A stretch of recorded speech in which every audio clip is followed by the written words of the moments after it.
part of a clearly interactive company, owned and operated by Paul Larson. Clearly Interactive operates similar local directory websites in Lethbridge, Medicine Hat, and Red Deer, Alberta. And he'll fill you in on more of his background if you need. Next we have Jay Somerville with Webacom. Jay Somerville, business founder of Webacom Corporation, has been involved with computers, internet technology, and marketing for over 20 years. With a passion for helping business grow, his company uses all the latest online marketing tools. And Nolan Dunn. Nolan, am I pronouncing it right? Yes. Okay. Has 16 years of experience in the shopping centers industry and marketing. Has been working with her current employer, Ivanhoe, Cambridge, for 12 years. She's held positions of marketing director for 3 of Ivanhoe's business BC shopping properties in Nanaimo, Richmond, and Vancouver. So I'll let the panel start, maybe give a little more background, and then we encourage you to ask questions here. Actually, that's fine for a bio. So what we thought we'd do, because probably a lot of you have a lot of questions, is we're going to give just a quick 2 or 3 minute overview between ourselves about some of these social media projects and things that we've been involved with. And then as soon as we've done that, which won't take longer, maybe 10 minutes or so, then we'll open the floor to any questions that you may have. And one of our first subjects, which Nola is going to be talking about, is a very unique Facebook video contest that we worked together to create. And Nola's going to talk about that first, and then Paul's going to speak, and then I'm going to speak, and then the floor is open for any questions that you might have. Nola, you're on. Great, thank you. I'll give you a little bit of a background. Actually, when Jay asked me to be part of this panel, I said, I'm not an expert on social media. I know shopping centers, but can I really sit on this panel and be an expert? He said, you don't have to be an expert. You just support me and talk about what we did together. So that's what I'll do. How many people have shopped at Woodgrove? Good, good. How many people are Woodgrove Center Facebook fans? Okay, well, I'm sure that will grow. But knowing how important social media was to our target market, we felt that it was really important that we get on board. We felt that we were already a little bit late.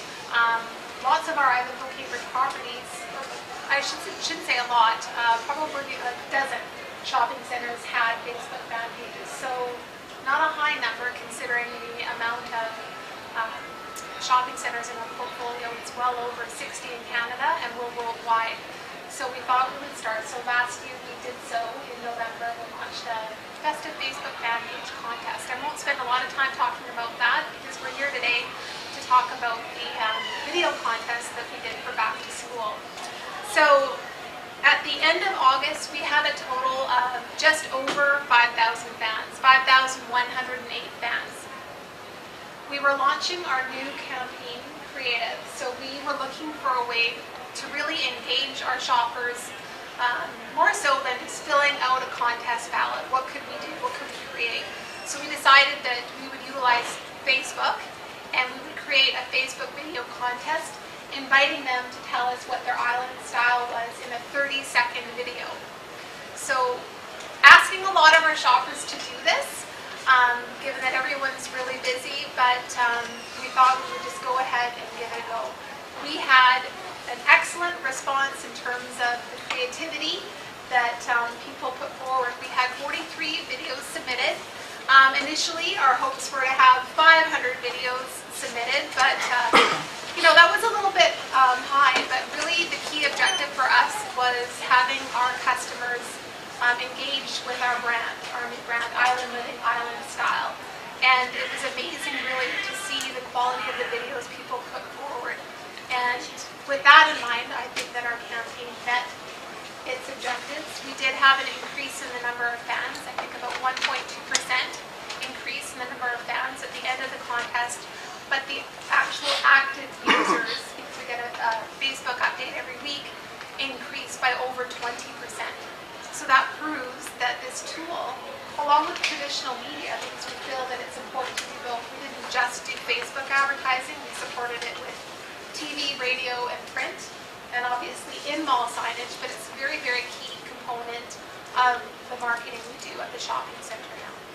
One of the inexpensive aspects was the actual Facebook advertising. This is the beauty of, this is kind of like pay-per-click, but what happened was we were able to pick the demographics specifically for what we were looking for this contest. So we actually, anybody that had VIU, fashion, children, etc., was all in this demographic, and there isn't too many medias that you can narrow in directly to that. And as a result, anybody that had a Facebook account that had those interests, when they logged into their Facebook, there was the contest. And then from there, we were able to monitor the click-through ratio from that little small ad, thus getting this contest off the ground. But having your customers involved with interactively versus just giving them a brochure is a far better way to get them involved. And can you imagine anybody here that has a business to have almost 50 videos all about you? You know, and hopefully we'll know you took some pride in that. But when I was looking at those, Jason and I reviewing them, my God, you know, if I had 50 people to create a Webacom video about their experience for a contest, and then from there you can put it on YouTube, and then again virally, next thing you know, thousands of people know about it. And I believe we had well over 30,000 or more impressions as well, branding-wise, on how many people constantly seen that Woodgrove campaign that ran for about a month. It did spread virally in terms of how many votes. Our grand prize winner, and that's how the winner was chosen based on the number of votes, had over 1,200 votes. I think Jason's probably more up to speed, but we were well over 20,000 votes, I believe, for the entire campaign. So some great results. That's another advantage of doing a Facebook campaign, that you can actually see those results on the back end, the tracking system that's involved. I will also note, just Facebook in general, it doesn't have to be a complicated idea. We are working on an idea for the holiday season that involves our shoppers submitting holiday recipes. So they don't have to shoot a video, they don't have to post a photo, but they still are interacting with our brand. Island Living, Island Style, it's all about tradition, what people love to do on the island. So of course, maybe you don't love to cook, but you might have a recipe that you can share. And the comments we've received, our fans are interacting with one another. And it's, believe me, it's not all positive comments that we receive on Facebook, but that's okay.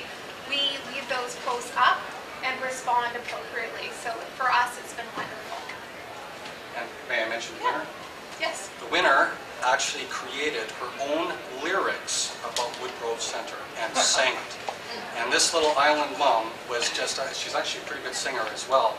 And it was just amazing. Again, imagine guys, whoever's owning a business or involved with marketing here, can you imagine them creating lyrics, a song, and singing about your company?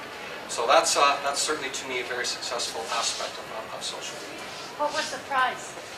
The grand prize was a $2,500 Woodgrove shopping spree. We also had weekly prizes of a $250 Woodgrove gift card, plus style consultation sessions. So those weekly prizes were drawn randomly, and the grand prize winner was chosen based on the most number of votes. Just to encourage people to enter their videos earlier for a better chance of winning the weekly prizes. Excellent. So what we'll do is, now again, any questions of Nola, we're going to come back to that. So let's move to Paul right now. So Paul's just going to give a little bit of an overview, and we'll get to the open forum here. Like Nola, when I was asked to sit on this panel, I didn't say I was an expert either, especially in this particular field. My background is radio. I've been in radio since 1986, but new media is a big part of the radio business. We have, of course, our own Facebook fan page for our radio stations. We use it from a business perspective, and now with Clearly Nanaimo and our other directory products in Alberta, they're intimately linked in with Facebook and Twitter through back-end connections, so that as you're creating events or coupons and this types of thing on the directory pages, it'll tie through to your Facebook page. But I thought I would just talk about kind of how we use it in radio. Radio is a business like any other business, and we use it to engage our listeners, who are our customers, essentially. We use Facebook to do surveys, for example. So much like Jay was just talking about, you can buy paid advertising, pay-per-click, similar type advertising on Facebook, where you can narrow right down to the specific people that you're looking for.